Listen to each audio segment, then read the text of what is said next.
Okay, good afternoon. Let's go ahead and get started. So you guys have gotten my emails. I gave you your scores for your last two quizzes. I got out your homework. Thank you for turning them in. A little concerned on quiz number 4. I guess it was a challenge for a lot of you. Not for one individual. We did get 100% on one of them, but which means that that person was, the information that was on that quiz was in the material that was to be studied. So, and that's how I gauge how you guys are studying. That's why when Xavier gives you the when Xavier gives you the quizzes, I could easily have him correct the quizzes, but I don't want to do that. I want to see how you do firsthand by correcting them. So let's go over the quizzes real quickly before I start on the lecture. And ask questions as I go along. So quiz 3. So most of you got the lifespan of red blood cells, 120 days. That was pretty easy. Red cells die when the system consumed by the reticuloendothelial system. This one was interesting. Adult hemoglobin molecule has 2 alpha and 2 beta chains. Okay, 2 alpha and 2 beta chains. Later on, when I asked for fetal hemoglobin, I got the same answer, 2 alpha, 2 beta chains. It's 2 alpha and 2 gamma chains. Fetal hemoglobin is 2 alpha, 2 gamma chains. And iron is stored as ferritin, not transferrin. Whenever you see iron storage, it's ferritin. Number 6, the molecule that binds with hemoglobin 200 times greater than oxygen is carbon monoxide. Most of you got that. The most predominant hemoglobin in adults is hemoglobin A. I did get a hemoglobin F. Number 8, extramedullary hematopoiesis. The extramedullary hematopoiesis sites are spleen, thymus, lymph nodes, and liver. And so make sure when you read these questions that you see the word except. Look for words like except, and then don't just go jumping into the answers. If you see words like circle all that apply, almost always, I'll say always, there's more than one answer. If you see circle all that apply, that means there's going to be more than one answer. Okay, what protein transports iron to the erythroid marrow? I did get a ferritin. Just remember, transport, transferrin, transport, and transferrin. And as most of you got this one, as ferritin accumulates within the RE system, protein aggregates are formed as hemosiderin. So most of you did pretty good on quiz number 3. Okay, quiz number 4. 1 and 2, almost all of you got the correct answer. Given a hemoglobin of 12, what's the approximate hematocrit? And rule of threes, 12 times 3 is 36. Okay, then going backwards, if you have a hematocrit of 48, what is the approximate hemoglobin? Again, rule of threes, the answer is 48 divided by 3, or 16. Number 3, people have trouble with. I think some of them, a lot of you had trouble with. 3 out of 12 is not 30%. So the way you calculate this is you take the packed cell volume, which is 0.3. That's the amount of red cells. And the hematocrit is defined as the amount of packed red cells in a given amount of whole blood. Okay, so it's 0.3 divided by 1.2, or 0.25. Okay, not 0.3, not 1, or whatever. Okay, so 0.3 divided by 1.2 is equal to 0.25. I guess I was confused on that because it says that the hematocrit tube contains 1.2 mils. So wouldn't, like, if you're asking how much is the hematocrit, isn't it 1.2? That's your total amount of blood in the hematocrit tube. Okay, so that's your total. And then so you measure the packed cells, which is 0.3 mLs. So by definition, hematocrit is a relationship of 0.3 mLs over 1.2. It's a percentage. It's a percentage of red cells in a sample of blood. So 0.3 divided by 1.2 is 0.25. I guess those of you, and I'll have to go back, if you round it up to 0.3, then I may give you credit for that. Is that what some of you did? Anybody? I'll have to take a look at it. If you put 0.3, then I may give you credit. Okay. Patient diagnosed with vitamin B12 deficiency. So in my discussions, I did talk about vitamin B12 deficiency as one of the ways to identify it is to look at the MCV, because it's a megaloblastic anemia, meaning that the MCV is high. So low normal of high MCV, the answer is high. A lot of you put low. When I talked about, I'm pretty sure that when I talked about vitamin B12, it's a megaloblastic anemia, which means it has red blood cells. And I reference my answers too, if you can look at slide 4, number 19. I mean, lecture 4, number 19. And I talked about iron deficiency anemia quite a bit as well. And it's an anemia. A lot of the red cell parameters are low, but there are two parameters. There are two tests that are high. One of them is RDW. Iron deficiency anemia has a high RDW. The other one is retic count. It's not a parameter, it's a test. So the retic count and the RDW are the two indicators that are elevated. Everything else on the red side is low. Okay. So the only parameter is RDW, which is increased. Okay, true or false? The MCHC. Normal value for MCHC is 32 to 36. And I did mention this. This is one of the things about troubleshooting to identify whether or not a CBC is acceptable. 32 to 36, you should tolerate. MCHC is 36, maybe 37, but usually 36 is what you should accept. If you get MCHCs in the 40s or 50s, I had mentioned this, that means there's an artifact present. So, and you can tell by if your MCHC is 42, you have, the first thing that you should look at is the MCHC. And I think I mentioned that when you're handed a CBC, one of the things, the first things that you look at to make sure that it's acceptable is to look at the MCHC. Okay. Next thing you can look at is MCVs and platelets. So I'm gonna get into that in depth in lecture number 10. But the first thing you should look at is the MCHC. If it's 42 or greater, or 38, 39, or greater than 36, you need to be suspicious. Okay. So 42, rule of 3, and then you can look at the H&H. With an MCHC of 42, knowing the calculation for MCHC, the rule of 3 is failed. Okay, the rule of 3 is failed. So it's not a reportable CBC. So that means there's an artifact there that needs to be addressed. Okay, iron deficiency anemia. I went over this countless numbers of times. Iron deficiency anemia and thalassemia hypomicro. Okay, it's hypochromic microcytic. IDA, iron deficiency anemia, is hypomicro. And I got a lot of normochromic macrocytic answers. And, you know, I said that several times. Iron deficiency anemia is a hypochromic microcytic anemia.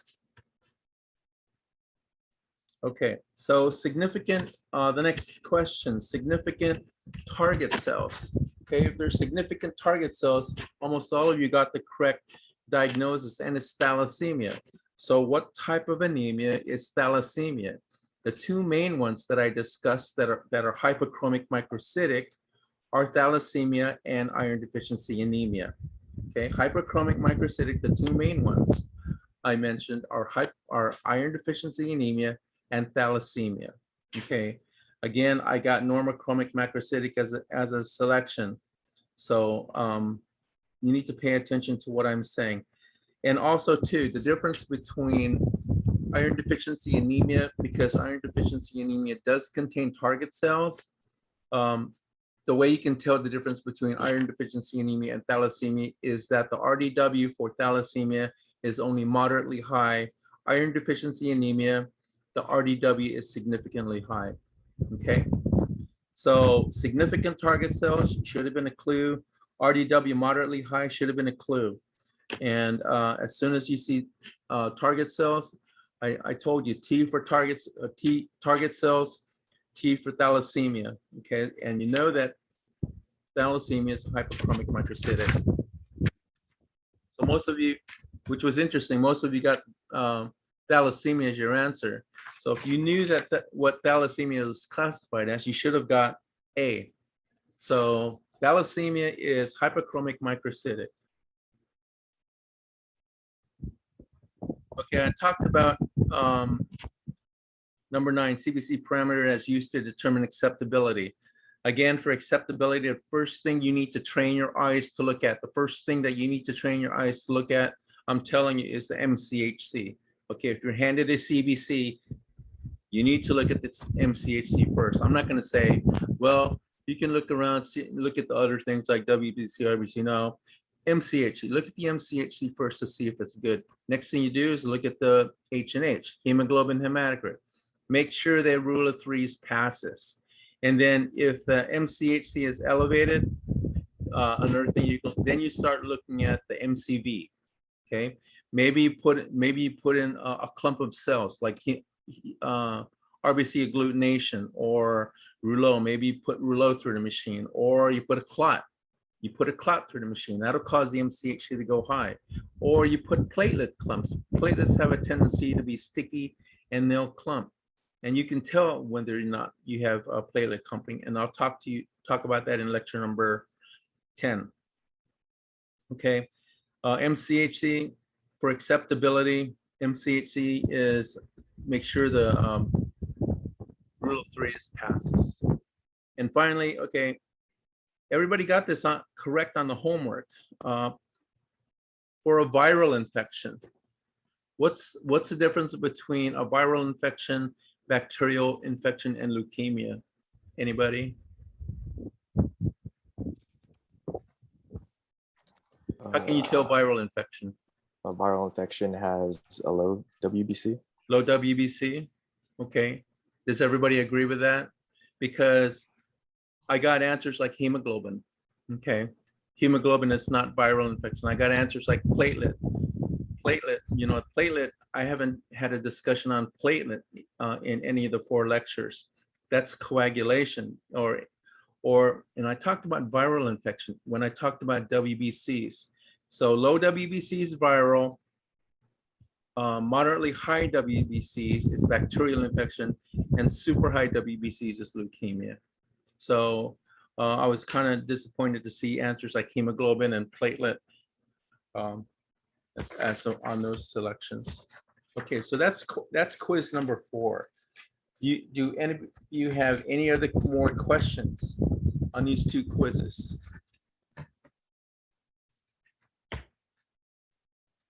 I know you probably had questions right after, but now that I sent you the answer keys, things really should be crystal clear. And you guys should have said to yourselves, oh yeah, okay.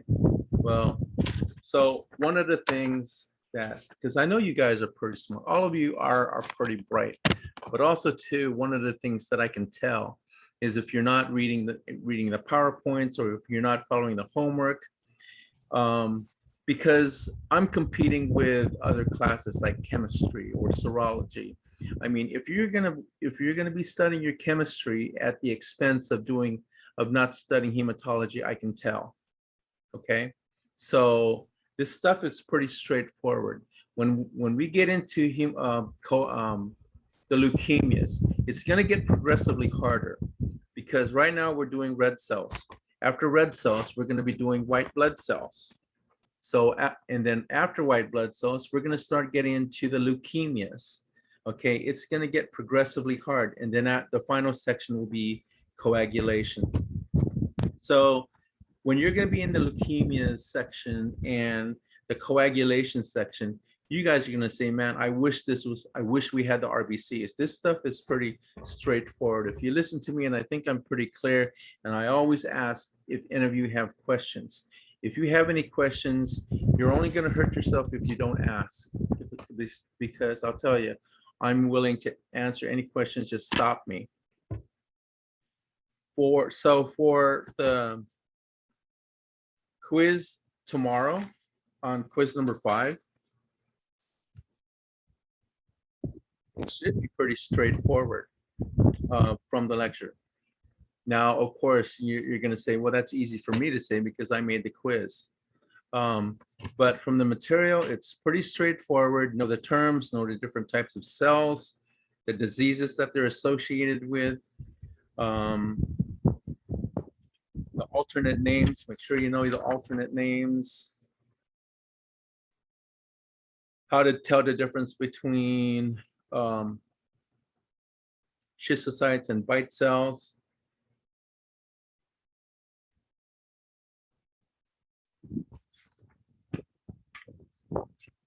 And there's going to be normal values where you're going to flag. You're going to flag an unmarked CBC, and you're going to indicate L or H, low or high. Okay. For the platelet count, somebody tell me the normal value for platelet count. 140 to 440. Okay, 140 to 440. So if I give you 140 to 440, okay, and that's times 10 to the 3, correct? So it's times 10 to the 3. So if I give you 1,600, that's way over 140 to 440. So that means high. So I just want to make sure that the normal values for the platelet count is 140 to 440 times 10 to the 3, or times 1,000.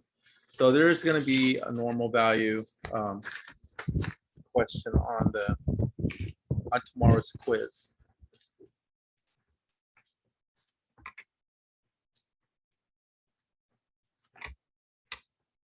Okay. And for the exam tomorrow, again, there shouldn't be any surprises. But make sure you read the questions thoroughly. Make sure you read the questions thoroughly, because some of the questions, they won't be straightforward. Okay, there are some, I'm not going to say trick questions, but make sure you read the questions thoroughly, that they make sense. Also, too, I know I talked about viral infection. Remember viral infection? One of the ways you can detect a viral infection is by looking at the WBC count. The WBC count is probably going to be low. It's going to be 1 or 2, maybe 3,000. Okay, if it's that low, you need to suspect a viral infection. Another thing that you can detect a viral infection is by looking at the differential. Okay, so you know your normal values for differentials, right? First, the most numerous is segmented neutrophils, followed by lymphocytes, followed by monocytes, followed by eosinophils, and then followed by basophils. In a viral infection, there's this phenomenon called a reverse differential. So instead of the lymphocytes being the most numerous, instead of the neutrophils being the most numerous, the lymphocytes now are the most numerous. Okay, so you can have a lymphocyte in the 50s or 60s and the neutrophils in the 30s and 40s. So now it flipped. The lymphocytes are now the most numerous.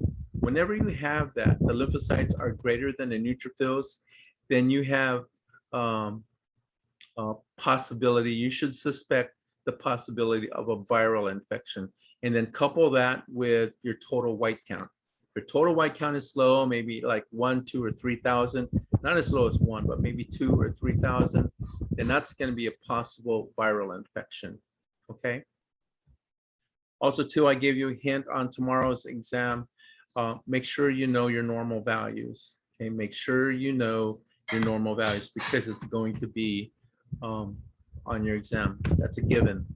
Okay, I won't tell you which ones, but make sure you know your normal values. Are there any other questions?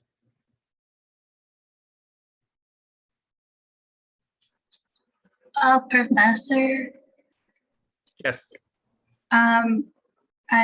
in my email when I sent you the homework, I also had a comment about the links for the lecture recording. I wasn't able to rewatch lecture 5. Number 5.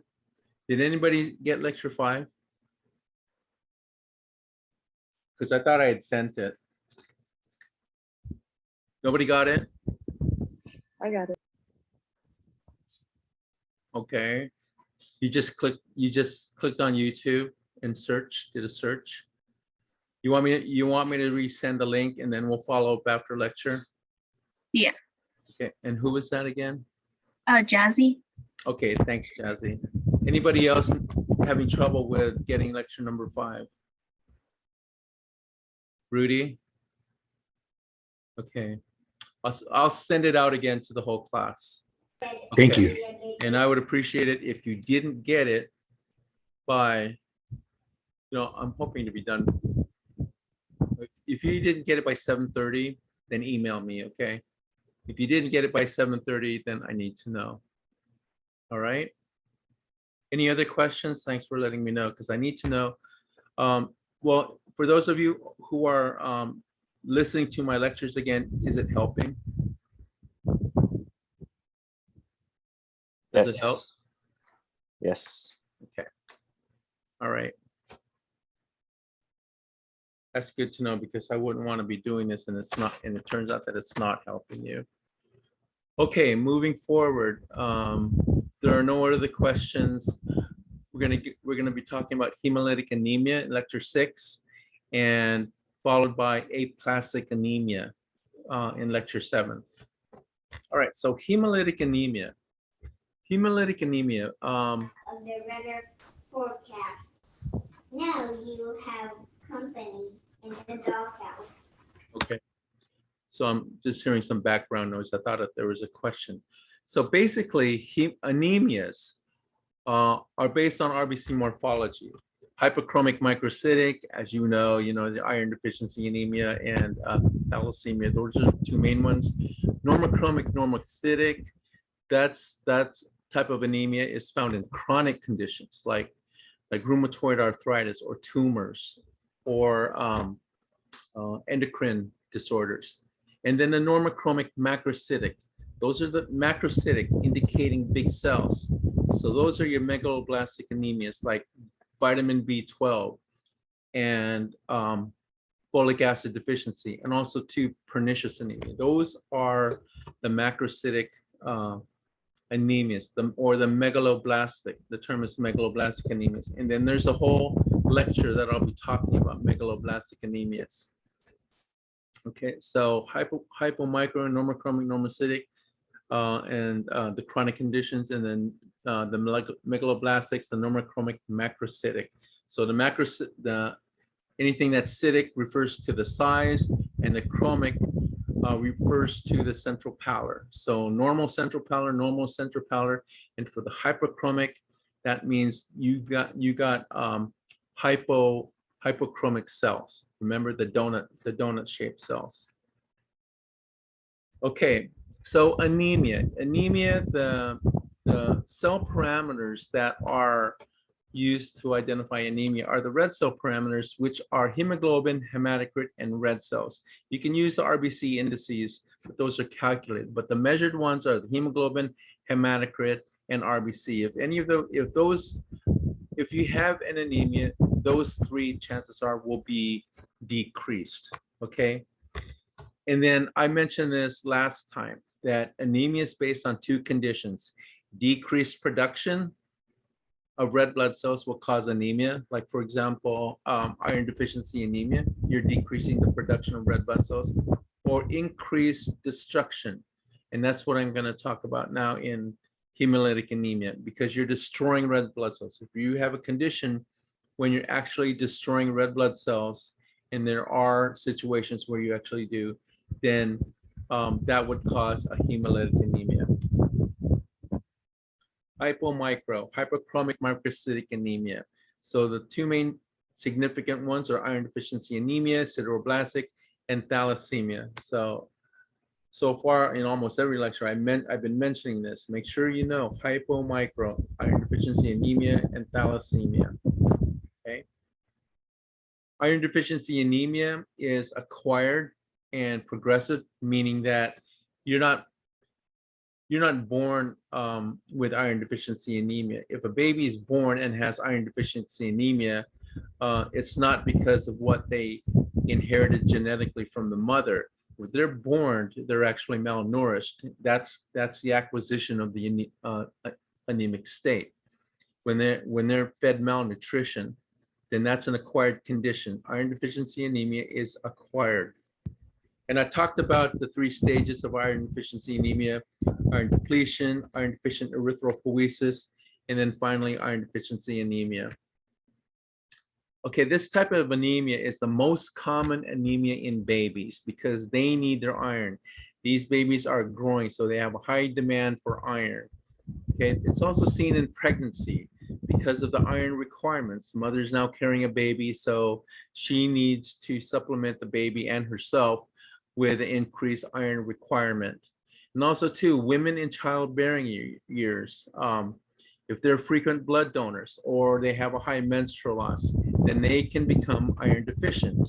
Okay, and also too in males, chronic blood loss, if they are GI bleeders, if they have a chronic condition where you have gastrointestinal bleed due to alcoholism. I'm not saying all men are alcoholics, but if they have gastrointestinal bleeds, that's a chronic blood loss, and that can lead to iron deficiency anemia. So those are conditions where iron deficiency anemia occurs. Laboratory findings of iron deficiency anemia, again, hypochromic microcytic. It's a hypomicrocytic anemia. And it's aniso and poic. It's not only aniso, you have to have anisocytosis and poikilocytosis. That's why it's red. The two go hand in hand. Decrease in hemoglobin, hematocrit, your red cell marker, and RBC. RBC indices can also be low, and also iron levels, hence the name iron deficiency anemia. Okay, iron is low, H&H and RBCs are low. There are increased parameters in iron deficiency anemia, and that's RDW. RDW as a reflection of the amount of anisocytosis, and you guys know that. Increase in total iron binding capacity. I'll actually leave TIBC for Ms. Myrna to talk about TIBC and iron. And the retic count. The retic count is a reflection, and you know this, a reflection of bone marrow activity. So if you're iron deficient, you want your bone marrow to be active. It's hypercellular, meaning that the cells are constantly working to replace the iron that you're deficient in. So increase RDW and increase retic count. RDW for the aniso and retic count for increased bone marrow activity. Okay, so if you have increased retics on the peripheral blood, what would you see?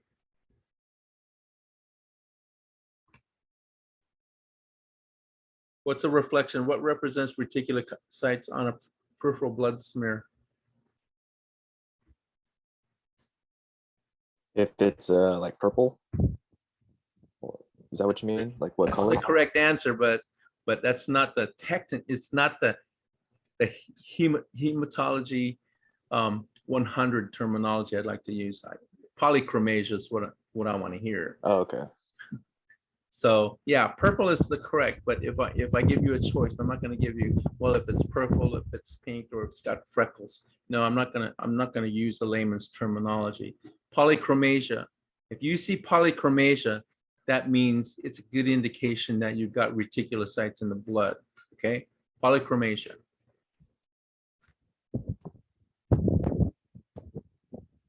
Okay, Incitroblastic anemia, it's similar to iron deficiency anemia. Erythroid hyperplasia in the marrow. Again, you have a very active bone marrow.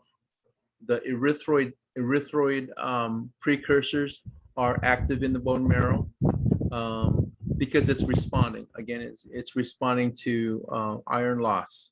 Okay, so here is a defect in hemoglobin synthesis. And that's common. Defect in hemoglobin synthesis is also common in other anemias. increase in serum and tissue iron. Indices are normal except for increase in RDW, just like iron deficiency anemia. But in this type of anemia, sideroblasts, which are found in the bone marrow, have a tendency to be ringed. So the sideroblasts, so this is what pathologists look for. You guys will never look at a bone marrow smear, but to diagnose this type of anemia, they would have to look at a bone marrow smear and identify sideroblasts. In this type of anemia, they will see ringed sideroblasts. And what happens is iron accumulates in the mitochondria and it surrounds the nucleus of the sideroblast. So it makes it look like it's ringed. You got a ringed cell, okay? Ringed sideroblasts, usually diagnosed by pathologists. Okay, then thalassemia, again, hyperchromic microcytic. Impaired rate of globin synthesis, decreased production of one of the globin chains. Okay, it causes excess in the other globin chains. So in alpha thalassemia, you have a defect in the alpha chain. Okay, so that makes it easy. Alpha thalassemia, defect in the alpha chain, but relatively an excess in the gamma and beta. Okay, so if you have an excess in gamma and beta, your other chains, you got three types of chains, remember that. You got alpha, gamma, and beta. In alpha thalassemia, you have a defect in the alpha chain. So as a result, you have an excess on the other genes, gamma and beta. On the other hand, in beta thalassemia, you have a defect in the beta chain, resulting in excess in the alpha chain. In beta thalassemia, there's no gamma chain. Okay, so you have an excess in the alpha chain. All right, there's no gamma. Okay, make sure you know that. So alpha is a defect in alpha, beta is a defect in beta. Alpha is excess gamma and beta is only excess in alpha. Okay, normochromic normocytic. It's a tricky one to see because if you look at a peripheral smear, most of the normal smears are normochromic normocytic. So you can't really tell. I mean, a patient can have something going on like a chronic condition like hepatitis or rheumatoid arthritis or a tumor. Those are not hematologic conditions where you can actually detect them because their red cells look normal. Okay, patient with kidney problems, renal problems, again, they will have normal looking cells, normal central pallor and normal size. And endocrine diseases like Graves' disease or diabetes or Hashimoto's disease, endocrine diseases, their cells will be normochromic and normocytic. The problem with these conditions that hematologically, they start off as normochromic normocytic, but they will evolve into a hypomicro type of anemia as the disease progresses. Okay, so the chronic disorders, you got rheumatoid arthritis, chronic infections, malignancies. These conditions can also decrease RBC life expectancy, which you all know that is the RBC life expectancy is 120 days. If you have these chronic conditions, then it can shorten that to maybe 100 or 90 days. I don't know how many, but that's probably why you're anemic, is that you have a slow blood loss because your RBC expectancy lifespan is not 120 days now, it's shorter. So you're still cranking out normal looking RBCs, but they're just dying faster. You're also not producing as much. You got decreased erythropoietin. Okay, so your bone marrow is slowing down, and impaired iron metabolism. So you got suppression of erythropoiesis by cytokines. And I'm going to talk about cytokines when I talk about lymphocytes and when we get into WBCs. So I won't get into cytokines at this point. So like I said, it starts off as normochromic normocytic, but as you can tell by the decreased life expectancy, the decreased erythropoietin, you can see how this could evolve into a hyperchromic microcytic. Okay, So patients with these chronic conditions, they can have diabetes in their 30s or 40s, but then when they get to 60, 70, they're going to become more anemic, and their anemia is going to appear to be hyperchromic and microcytic. And that's because of the chronic condition. Okay. So they start off as normochromic, normocytic, and then it'll evolve as the disease progresses and will become a hyperchromic microcytic anemia. Anemia, chronic disorders, normal to slightly decrease in the red cell markers, hemoglobin hematocrit, MCV, and MCHC. You'll see flagging, but you'll say, well, you know, it's not that bad. It's only 1 or 2 off out of the normal range. But that's what you'll see. Okay, you won't blink an eye. If you see a hematocrit or hemoglobin of 8 or 9 and a hematocrit in the 27s or in the 20s, now you're getting into significant anemia. Okay, and MCV, if you become microcytic, we're talking about 50s, MCV in the 50s, and MCHC. Again, reserve the MCHC to troubleshoot acceptability of your samples. Acceptability of your samples. Okay, make sure it stays within 32 to 36. If you see an MCHC in the 40s or 50s, and I can give that to you on a quiz or whatever, then that means you're going to have to start troubleshooting. Okay, it's a troubleshooting indicator. Train your eyes to look at MCHC first. Lab findings: increase in RDW, serum iron, and free erythropoietin. I'll reserve the free erythropoietin and serum iron for chemistry, but you're going to get an increase in RDW.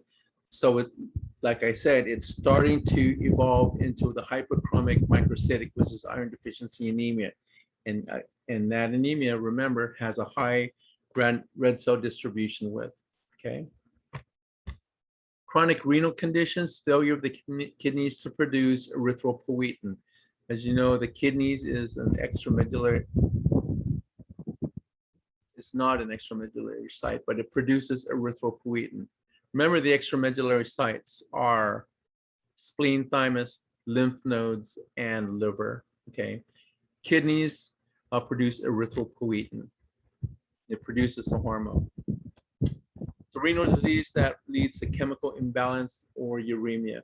So if you see uremia, what type of cells, what type of red cell abnormality would you expect to see?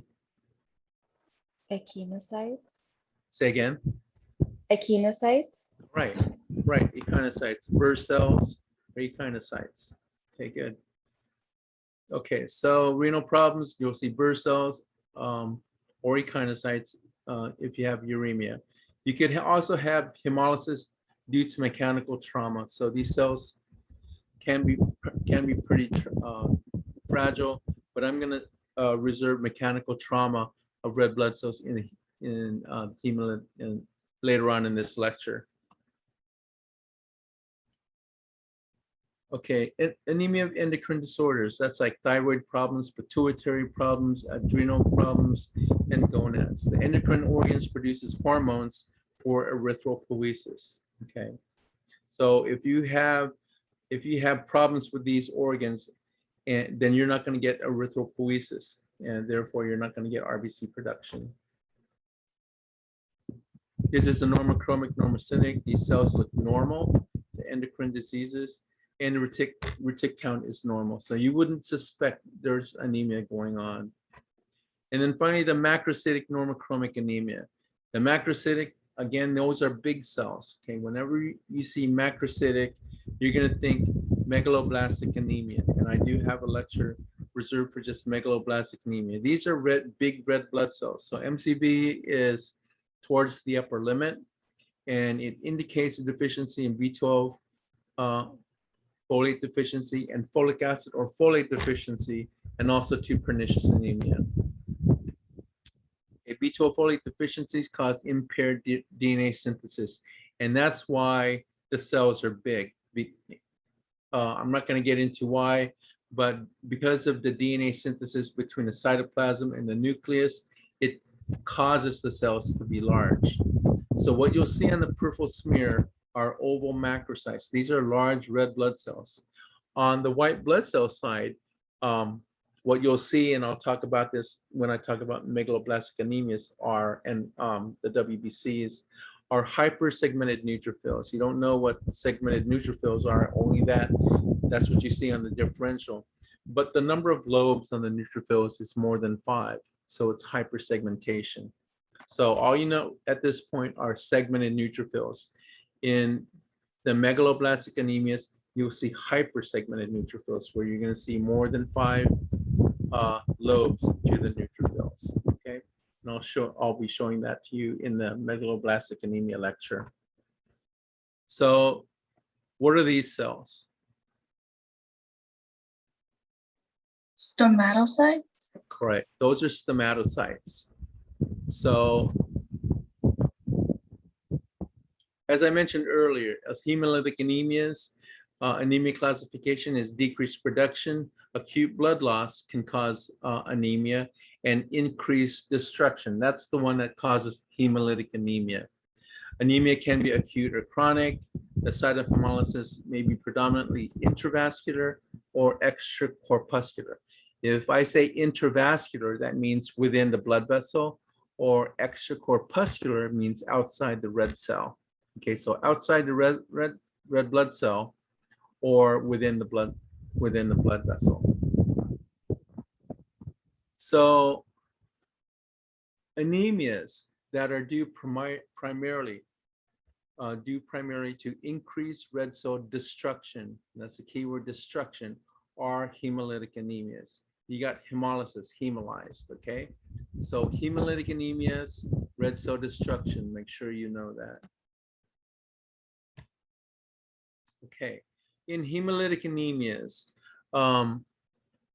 MCV and MCs are usually increased, but the reticulocytes, and it's in red, as you can tell, reticulocytes are increased to compensate for the red blood cell loss. So this is the bone marrow response, increase in RBC activities, and you'll see more reticulocytes or more polychromasia on the peripheral blood. Erythropoietin production is also increased. Also, too, bilirubin is increased, LDH is increased up to 10 times, because LDH is an enzyme found within the cell. If you got hemolysis, your LDH will be increased. And then haptoglobin is reduced or absent. I'll leave those last 3 tests to your chemistry class. Okay, now we're getting into the immune hemolytic anemias. Okay. Immune hemolytic anemia. So this is kind of because it also ties into immunology. So you got autoimmune hemolytic anemia. Autoimmune hemolytic anemia. Okay, you got 2 types of autoimmune hemolytic anemia. You got warm autoimmune hemolytic anemia, and then you got cold autoimmune hemolytic anemia. The cold autoimmune hemolytic anemias are broken down into 2 main ones: cold agglutinin syndrome and paroxysmal cold hemoglobinuria, PCH. Okay, and then next you have alloimmune and alloimmune hemolytic anemia antibodies. Okay, so have you ever heard of these terms before? Autoimmune and alloimmune. Who has or has not?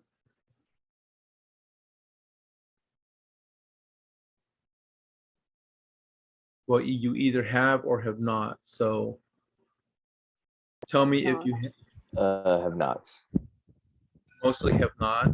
Have not. Yes, have not. Okay. Autoimmune. How about autoimmune? Autoimmune. Yes. Okay. Autoimmune, I have heard of it. That means you have antibodies to yourself. You pretty much know that, right? Okay, so you have alloimmune. Alloimmune antibodies are antibodies that you create. I wish I had a whiteboard behind me, but alloimmune antibodies are antibodies you create after you're exposed to an antigen from outside of your body, okay, from another source. Okay, so for example, this is blood bank.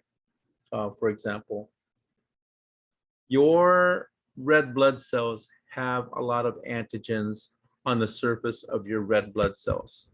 You know, you got D, you got Kel. Let me type this out because I want you to know what I'm saying. So on the surface of your red blood cell, it's covered with antigens, okay? And these antigens can attract antibodies. Okay, so if you have on the surface of your red blood cell, you have a whole bunch of antigens, like D antigen.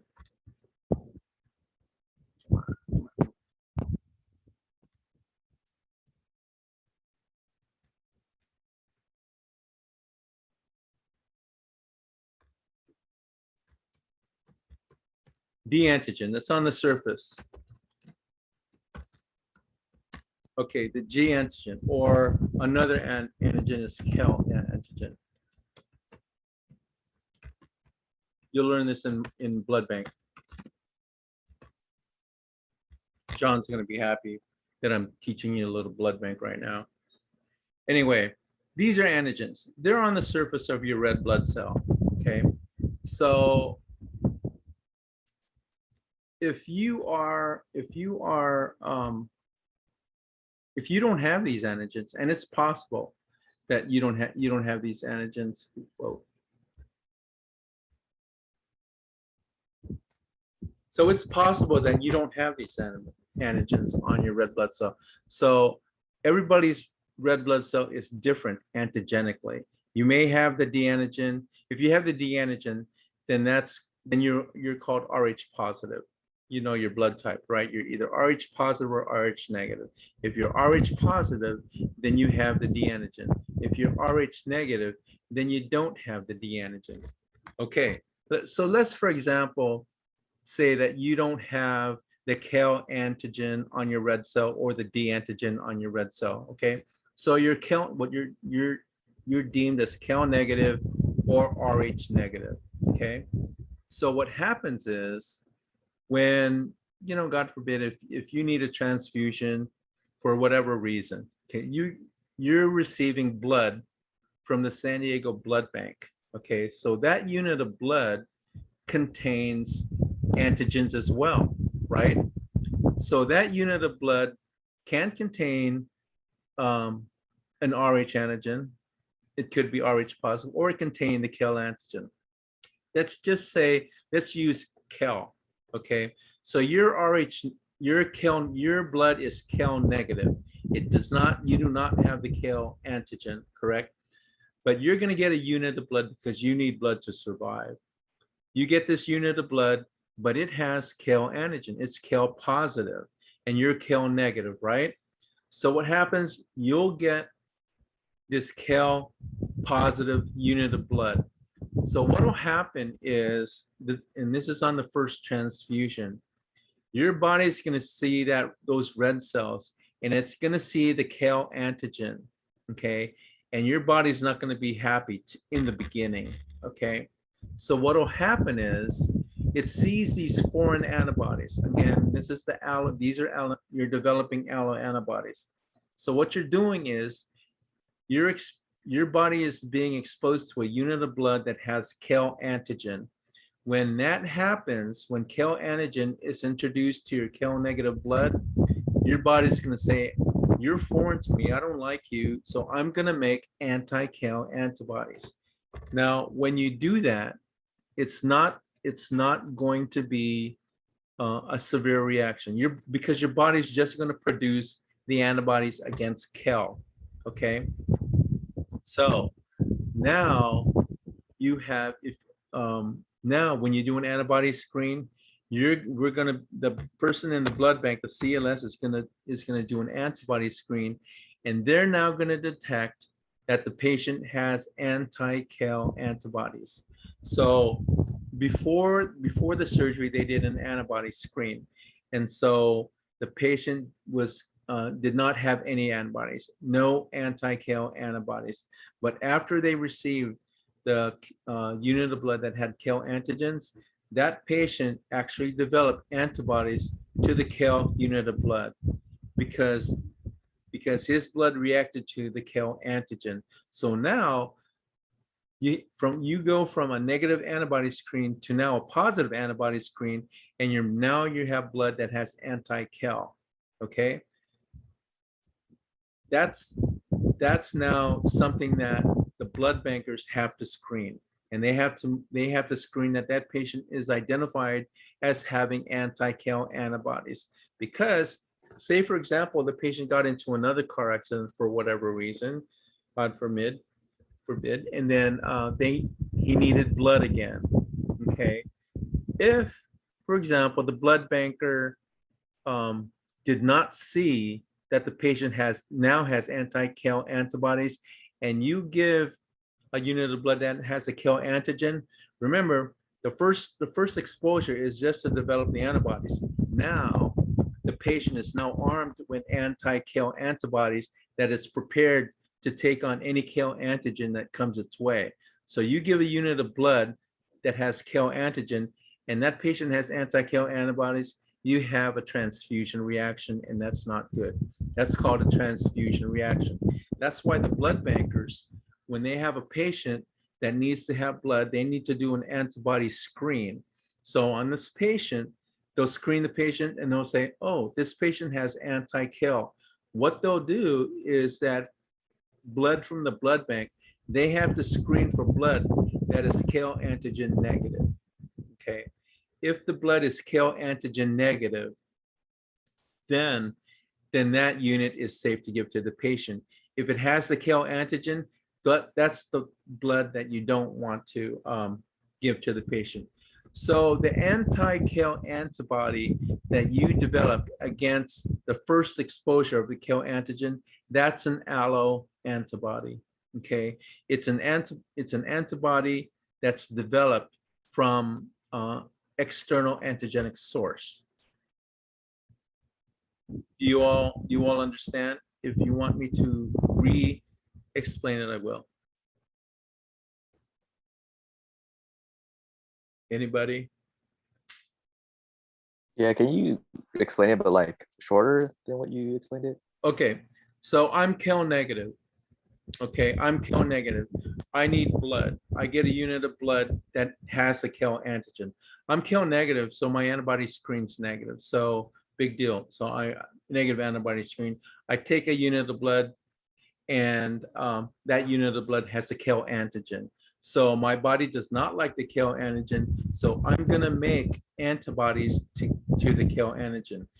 So now I have anti-KAL antibodies. I'm now prepared. I'm armed for the next time KAL shows up. So I now have a positive antibody screen, and I will have anti-KAL. So the next time, so that means that I develop the Aloe antibody anti-KAL. Okay, so the next time, and it's bad because the next time I get a unit of blood, they're going to have to screen for KAL negative units. That means units of blood that do not have the KAL antigen. Is that better? It's a little faster. So Yeah. if I'm negative for, I'm negative for a certain antigen, and I'm exposed to that antigen from an outside source, and I develop an antibody to that antigen, that's an Aloe antibody. It's an antibody developed due to exposure from an external source. Okay. Are we good on that? You can listen to the tape again if you're not. I'm recording this. What Okay. would be another example of, Aloe, you want another one? no, just what would be another scenario where that would be the same, outcome, where somebody was negative, or is it only in that? Okay. That's my next example. It's going to be hemolytic disease of the newborn. Hemolytic disease of the newborn is another significant situation where the mother is Rh positive. So the mother has a D antigen, right? But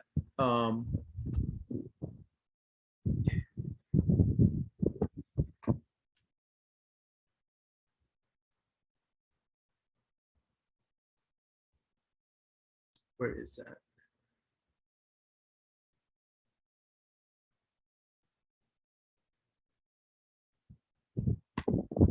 Okay. Okay, in hemolytic disease of the newborn. Okay, so the mothers are, the mother is Rh negative, okay? But the baby's Rh positive, which means that the dad has to be Rh positive. We're not going to get into any paternity scenarios, but the baby got his Rh antigen from the father. So the baby is Rh positive. So the mother has no protection against the baby's antigen. Okay, so because the baby now has a D antigen. So what'll happen is if the mother is Rh negative, so she's not protected, and let's say that she doesn't have the anti-D. What'll happen is if the mother delivers this Rh positive baby, the mother is going to develop antibodies against the baby, and that's not a good thing. And that's why you have a condition called Erythroblastosis Fatalism. It's not good for the baby because the mother's blood is attacking the baby. Okay, so since the mother's Rh negative, the mother is now making Aloe antibodies, anti-D Aloe antibodies, because of an external exposure to the D antigen from the baby. Okay, the baby is Rh positive or is D positive. So with the mother being Rh negative and the baby being Rh positive, having the D antigen, then the mother's blood is going to attack the baby. And it's not going to be good for the baby, and the baby will suffer from erythroblastosis fatalis, a lot of bad outcome with that. The baby will not survive, put it that way. Okay, so what'll happen is, and it's possible. I mean, just because the mother's Rh negative, that she can only marry Rh negative husbands. Well, that's not true. So she marries an Rh positive husband, and so the baby is going to be Rh positive. What they do is they give the mother what's called RhoGAM. Have any of you guys ever heard of RhoGAM before? Okay, RhoGAM is something that they give to Rh negative mothers, and what it does, it fakes out the mother into not making her own antibodies against the baby. So if the mother's Rh negative and they know that the father is Rh positive, they're going to give RhoGAM, which is artificial anti-D. So instead of the mother making her own anti-D against the baby, you're going to give the mother a small dose of RhoGAM, and it's going to fake the mother out saying, okay, there's an Rh positive baby coming. I'm going to make antibodies. Oh, wait, I don't have to because I just got a dose of RhoGAM. RhoGAM is D antigen. So if you have RhoGAM, and Rho is the Greek representing D, okay? And GAM is immunoglobulin. So it's D immunoglobulin. So you're going to give that to the mother. When you inject that into the mother, it tells the mother not to make her own anti-D antibodies. It's the mother's anti-D antibodies that will kill the baby, resulting in erythroblastosis fatalis. So when you give the RhoGAM, then the mother will not make antibodies against the baby, and the baby will survive. You see that? You understand that? Are you guys good with that? Aloe antibodies. So are we kind of clear on aloe antibodies now? Yes. Good. So alloimmune hemolytic anemia, the antibodies will occur as a result of antigenic stimulation, antigenic from an outside source. The antibody is called an alloantibody. So alloimmune hemolytic anemia, again, allo occurs with blood transfusions. And I use the example of the kale and the patient needing blood that has the kale antigen. So what happens is antibodies in the patient who needs the blood will attack the transfused blood.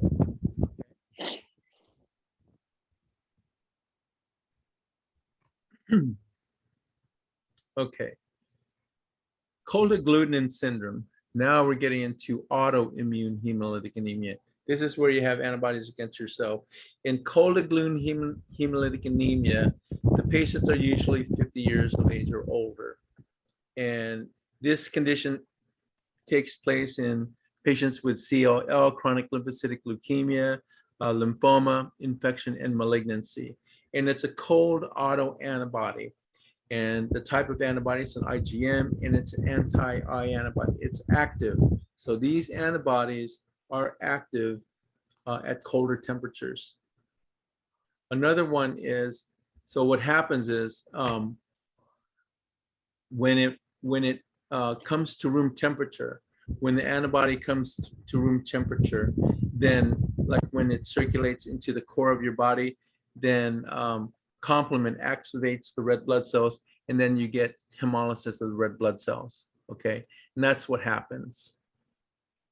Another good example of that is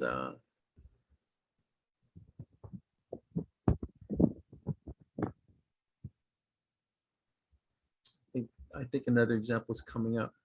Okay, Raynaud's phenomenon. Raynaud's phenomenon is another cold agglutinin syndrome. It's another cold agglutinin syndrome where there's cold and it's painful. And it's painful. You got blue fingertips and you have blue toes. So that's on the periphery, on your toes and fingertips on the periphery. So cold weather activates this antibody. And what happens is the cold antibody agglutinates and fixes complement at the extremities. It fixes complement to the red blood cells at the extremities.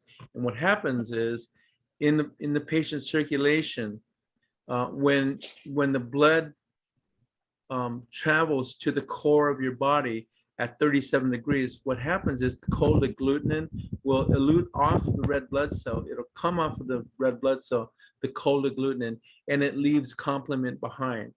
And then also too in the core of your body, with that free complement, it's now going to bind to the red blood cells and activate the complement cascade. And when it does that, when the complement cascade is activated, it's going to lead to red cell hemolysis. So just remember, when you activate the end product of the complement cascade is cell hemolysis, and that's what happens in cold agglutinin syndrome, and that's why creates hemolytic anemia. So it starts off in the extremities. The cold antibody will bind the complement at the extremities, and then it's fine. But when it circulates to the core of the body at 37 degrees, the cold agglutinin elutes off, releasing the complement, and the complement will now bind to red blood cells and activating the complement cascade, and that's going to lead to hemolysis. And that's a cold agglutinin syndrome. Another one is paroxysmal cold hemoglobinuria. This is another cold autoimmune hemolytic anemia, and this one occurs in children. And it's in children that have chickenpox, measles, mumps, and IM is infectious mononucleosis. Okay, this type of antibody, it's a cold reacting antibody. It's IgG, and it's an autoantibody. Okay, and the antibody is called a autohemolysin, and it's also called Doneth-Landsteiner antibody. So it has three names. It's called reactant IgG, autohemolysin, but it's the Doneth-Landsteiner antibody. Okay, so this autohemolysin or Doneth-Landsteiner will bind to the P antigen on the red blood cell. Remember, the red blood cell has a whole bunch of antigens on the surface of the red blood cell. If you happen to have the P antigen, then that's what the autohemolysin will bind to. Okay, and once it's bound, then again with the blood circulation at 37 degrees, the autohemolysin fixes complement and it leads to hemolysis. So it circulates, and then once it gets to the core again at 37 degrees, the autohemolysin will fix complement and lead to hemolysis. So that creates a hemolytic anemia. Okay, Hemolytic anemia, all those, remember those abnormal RBCs, spherocytes, that's found in hemolytic anemia, elliptocytes, hemolytic anemia, stomatocytes. Those are all, those three will result in hemolytic anemias. Then the fourth one is paroxysmal cold hemoglobinuria, and that's another one that I haven't talked about. But hereditary spherocytosis, like I said, the MCHC can be legally elevated, upper limits of 36, but not too much more. Okay, 37 is acceptable, but if you see spherocytes on the smear, then that's the reason why you have a high MCHC. Okay, spherocytes are abundant on the smear. I wish I had one in my collection where there's a whole bunch of spherocytes. The test to detect hereditary spherocytosis is the osmotic fragility test. The osmotic fragility test is where you draw a tube of blood. I don't know if you, Xavier will do it in class. You draw a tube of blood, you wait, and I think you wait for like half an hour or for extended period of time. And then after a while, you centrifuge it. And what you look for in the plasma or the serum, I think it's plasma, you look for hemolysis. If the specimen looks hemolyzed, then that's a positive test. It's a really easy test to do, the osmotic fragility test. Okay, because spherocytes have a tendency to burst. Okay, they have a tendency to burst. So if you just let it sit there and then it'll naturally burst, it's going to release hemoglobin, and your plasma is going to become hemolyzed. Okay, so remember, spherocytes are on the verge. You've got it's maxed out in terms of the hemoglobin contents within the cell.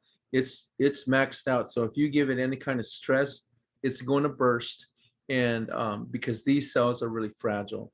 So the osmotic fragility test, if it's positive, then it's for hereditary spherocytosis. Autohemolysis test is positive in 48 hours. So that's how long you can actually run the test. If you can spin it after a short while before you go home, but you actually keep it for 2 days. And if you see hemolysis, then that's a positive osmotic fragility test. Those are the spherocytes right there. Small microcytic cells, no central pallor. No central pallor. They're the dark ones, and they're the microcytic ones. Okay. So this one probably is hereditary spherocytosis. Hereditary elliptocytosis. Elliptocytes or ovalocytes are the abundant cell type on the smear. Most of these patients are asymptomatic, and they'll develop, some of them will develop a mild to moderate hemolytic anemia. And those are the elliptocytes and the ovalocytes there. You should know that by now. And then stomatocytes. You know what they look like? Biconcave disc. Okay, so for shapes, stomatocytes are bowl-shaped. Okay. Red blood cells are what shape are the normal red blood cells? Biconcave. Right. And what about target cells? You remember what the target cells shape is? It's target cell. And what- Bell shape. That's the bell shape. Okay. So target cells are bell shaped. Stomatocytes are bowl shaped, and normal red blood cells are biconcave disc. Stomatocytes right there. Pretty obvious. Pretty easy. Okay, and then that fourth hemolytic anemia is paroxysmal cold, paroxysmal nocturnal hemoglobinuria. And this type of hemolytic anemia is found in children. PNH occurs in young adults, and it also involves complement, okay? And it occurs in children, and what happens is their cells lyse at night and when they're asleep, okay? So the complement interacts with each other to bring about complement-dependent cell lysis. So that complement cascade is activated. The red cells are sensitive to complement, so when they bind to complement, the cascade is activated, resulting in cell lysis. And it occurs at night, and it occurs when they're sleeping. So this is paroxysmal cold hemoglobinuria or PNH. Okay, PNH. All right, so PNH, make sure you know how to test for PNH or paroxysmal nocturnal hemoglobinuria. So to screen for it, and make sure you understand it's screening. To screen for PNH, you have to do the sucrose hemolysis test. That's where you take the patient's blood and you add it to sucrose, incubate it at 37 degrees for half an hour, and you look for hemolysis. Okay, so you're mixing it with sucrose. This is called the sucrose hemolysis test. I guess you can say S for screening, S for sucrose. Okay, sucrose hemolysis test is the screening test. So again, add sucrose to the whole blood, incubate it for half an hour at 37 degrees, and you look for hemolysis. If you do see hemolysis, it's positive for PNH. But do you call it PNH at this point?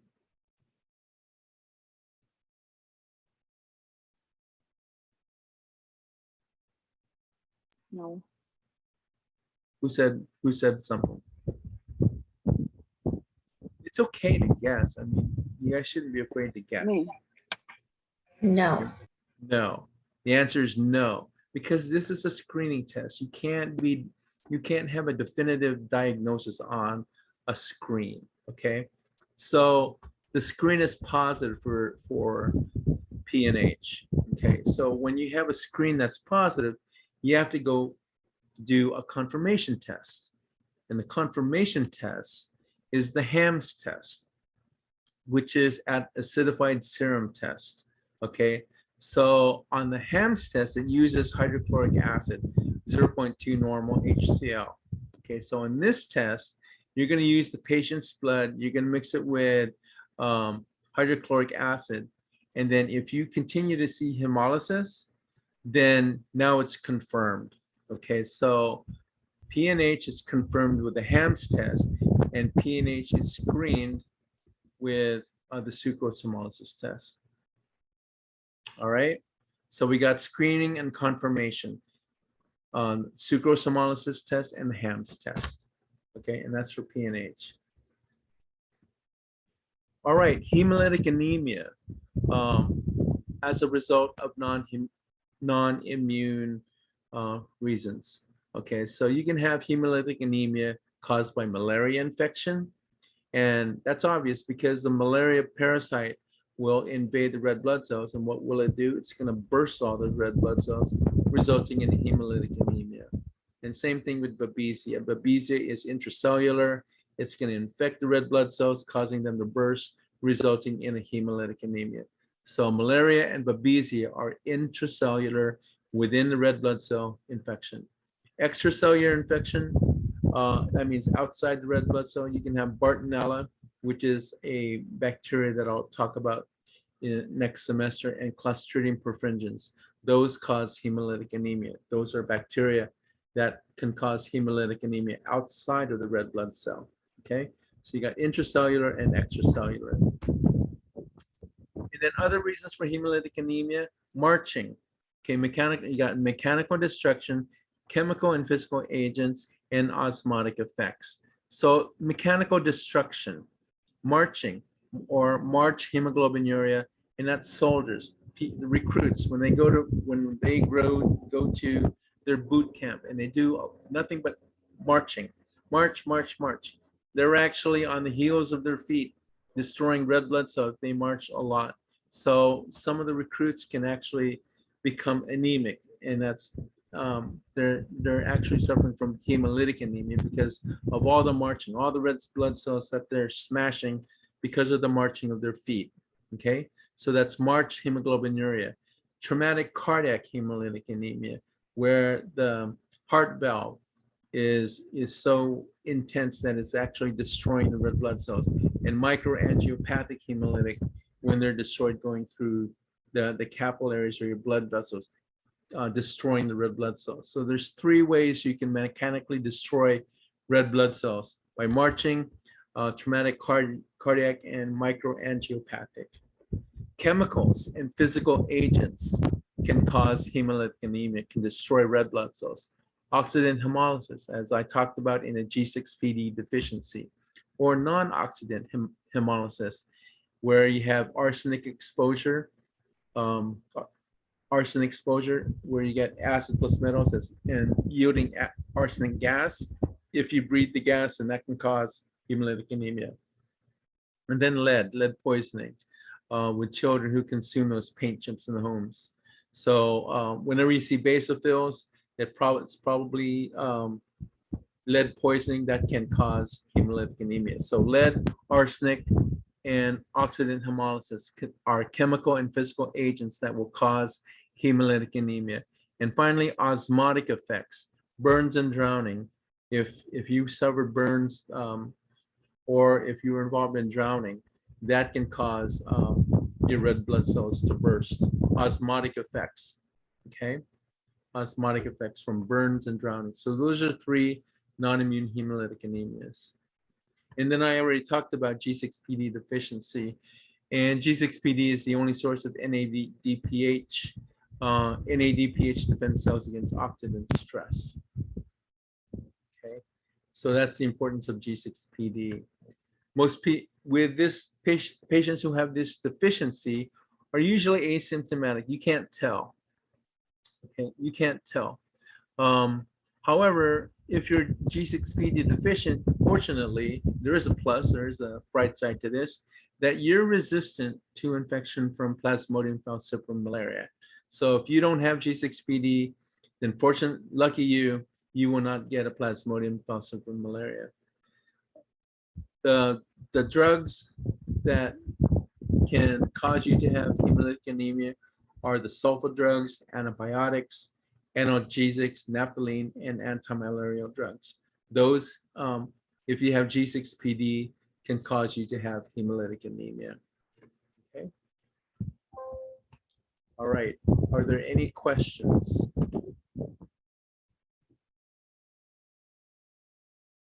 Any questions? All right.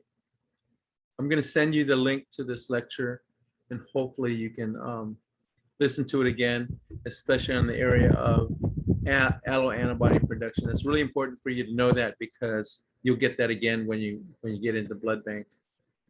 All right.